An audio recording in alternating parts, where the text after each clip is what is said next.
सो आप दिल्ली से ही हो? हाँ। Okay, so you are studying here या जॉब कर रहे हो क्या? नहीं, मैं घूमने आया। अच्छा, घूमने आओ, नाइस। अच्छा, तो आप स्टैंड अप कॉमेडी वगैरह फॉलो करते हो? हाँ। Do you watch? Who is your favourite comedian? Bassi. Bassi. हाँ, ये लाइक बस नाइस। तो अभी आपने, आई एम श्योर, अगर आपने सुना हो जो कुणाल कामरा हाँ। वाला इंसिडेंट हुआ है, okay, you are aware of that, yes. Like, so what's your take on that? Like, जो आउटरीच हुआ है, इज दैट जस्टिफाइड और should Kamra, like, did he cross a line और did he, like, not? What's your, like, overall take on that? I think that India is a democratic country, so everybody has its own opinion, and they could express that, and there is nothing wrong with no wrong with it. And if a particular political party does this, so it's called as a plutocracy. Means the wealth one does that to impose the other unwealthy ones. So that's not true, आपको not good. लगता है in general थोड़ा माहौल ऐसा हो गया है, like, people are getting offended very easily these days?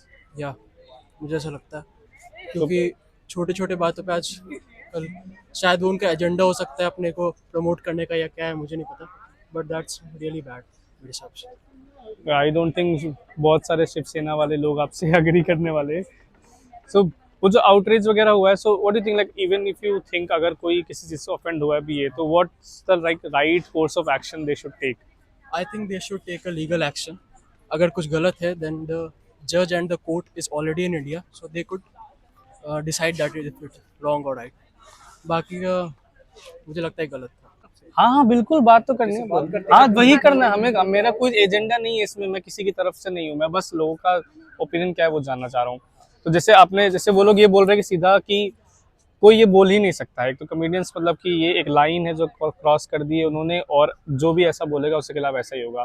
मान लीजिए, मतलब उसका वेन्यू बंद करवाने का पे तो लें, सारे शोज बंद करवाने पे तो लें।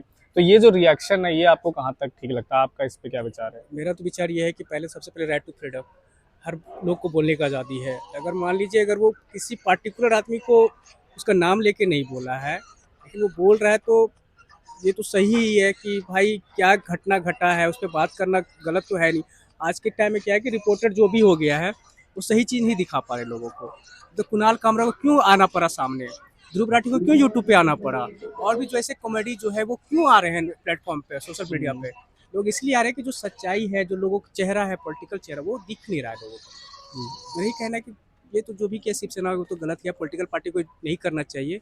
और ये है कि ये इस टाइप से करना मतलब एक डिक्टेटरशिप दिखाता है कि भाई जी। डिक्टेटरशिप दिखाया जा रहा है कि मतलब कि आप मेरे स्टेट में आकर आप ये नहीं कर सकते। अभी कुछ दिन पहले हिंदी को भी लेके बात उठा था कि हाँ हिंदी को भी, हिंदी बोलने वाले लोग को आप नहीं अलाउ कर रहे हैं, तो ये सब तो गलत है भाई। पूरा देश हमारा है, ये तो महाराष्ट्र अलग तो है नहीं जी। इंडिया से, तो ये अगर सब गलत आपको है। जैसे अभी जैसे जो हमारा यूथ है, जो बेसिकली इसी सब प्रोपागेंडा में बड़े हो रहे हैं, उनको आजकल यही हिंदू मुस्लिम दिख रहा है, तो अगर आपको उनको एक मैसेज देना हो तो आप क्या देंगे कि वो किस चीज को देखकर अपना नेता चुने, किस चीज को देखकर वोट करें? सबसे पहले तो आपको सेकुलरिज्म बनना पड़ेगा, आप सेकुलर होइए, आप दिमाग से भी और विचार से भी आपको सेकुलर होना पड़ेगा।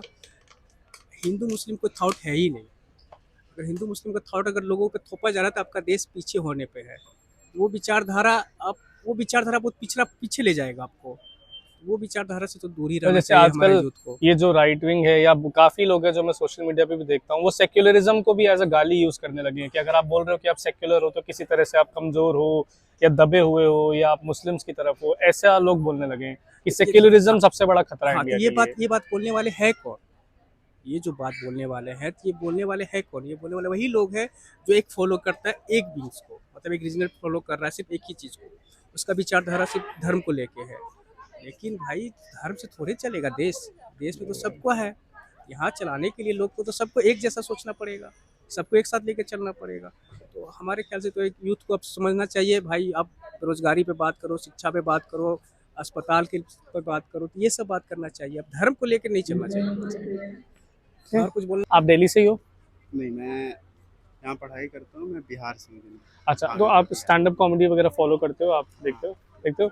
नाइस, ठीक है, आप ही हमारी ऑडियंस हो, सो आई एम श्योर आपने वो कुणाल कामरा वाला incident you must know. Okay, so what's your take on that? जो, लाइक, डू यू थिंक कि comedians, like, he cross the line, और डू यू थिंक जो उसका रिस्पॉन्स रहा कि उन्होंने पूरा वीडियो वगैरह, पूरा हैबिटेट वेन्यू तोड़ दिया वगैरह, वो जस्टिफाइड था, या मतलब इस पे आपका क्या टेक है, आपका क्या So विचार है? I think the outrage that aroused after this event is all all of it are baseless actually. Like we are a democratic country and we have freedom of speech, and we can say like about it was about Maharashtra Yeah. हाँ, deputy chief minister, right? एक Shinde, yes. Yeah, if he is on that top position, I think he has to take uh, bad comment about himself. I don't think Shiv Sena वाले आपसे agree करने वाले हैं. So like बहुत सारे लोग हैं जो ऐसा बोलते हैं कि comedy is for fun only and comedian should restrict themselves to certain topics, और ये सारे जो टॉपिक्स हैं ये नहीं उठाने चाहिए कॉमिक्स को, या this should be of limits for comics. तो उस पे आपका क्या कहना है? मुझे लगता है बस वही है कि लाइक अगर फ्रीडम ऑफ स्पीच है तो कंस्ट्रक्टिव क्रिटिसिज्म अगर उसे थोड़ा तोड़ मरोड़ के या फिर ऐसे इन अ कॉमेडी वे में मजाक बनाए तो ऐसा आई थिंक इट्स ओके. अच्छा, आप लोगों ने अभी जो कुणाल कामरा का केस हुआ है कि वहाँ पे लोगों ने हैबिटेट जो वेन्यू है वो तोड़ दिया क्योंकि उसने तो शिवसेना के अगेंस्ट कुछ ऐसा बोल दिया, तो ये सुना आप लोगों ने, देखा न्यूज़ वगैरह में? मैंने बस ये फॉलो करा था कि कुछ शायद उन्होंने एज अ पोएम या फिर कुछ ऐसे हाँ, पैरोडी सॉन्ग पैरोडी वगैरह वो परफॉर्म करा था, उसके ऊपर कुछ रेज वगैरह निकली. अब मतलब जो भी उससे वो हर्ट हुआ है, बाकी वो प्रॉपर फॉलो नहीं कर पाया मैं कि क्या बोला था या फिर क्या. अच्छा, तो आपको क्या लगता है, मतलब कॉमेडियंस को ऐसे पैरोडी या सटायर वगैरह की छूट होनी चाहिए, या comedian should not do this, या जो रिएक्शन रहा कि कोई हर्ट हुआ उसके बाद उसने पूरा वेन्यू ही तोड़ दिया, तो ये आपको रिएक्शन ठीक लगता है या क्या, आपका क्या इसके ओपिनियन है? कॉमेडी तो जॉनर ये होता है कि फन के लिए कर रहे हैं, वो किसी को पर्सनली अटैक इस तरह का नहीं कर रहे हैं. तो वो तो फिर पॉलिटिक्स या फिर कोई डिबेट्स वगैरह हो गए जो हम जहाँ पे ये रेज दिखना चाहिए, मतलब अगर कोई मतलब पॉइंट ऑफ व्यू रख रहा है. मतलब कोई कॉमेडी में बात तो एज अ कोई बात अगर सूट नहीं कर रही है तो उसका लीगल एक्शन के थ्रू तब लीगली फॉलो करना चाहिए. अगर मतलब कोई चीज़ अच्छा नहीं लगा तो उसको लीगल एक्शन, या फिर तोड़ फोड़ तो ऐसा नहीं कर सकते. तो आपको लगता है आजकल थोड़ा सा माहौल ऐसा हो गया कि आप मतलब लोग बड़ी जल्दी ऑफेंस ले लेते हैं हर चीज़ पे? हाँ, वो मतलब अपना मतलब सोचते नहीं है, ये डायरेक्ट ऑफेंड हो जाते हैं किसी बात को लेकर. तो ऐसा तो होना नहीं चाहिए. पहले सोच समझ कर उसके बाद ही मतलब अगला प्रोसीजर फॉलो करना चाहिए या फिर स्टेप लेना चाहिए. तो ऐसा होना चाहिए मेरे हिसाब से.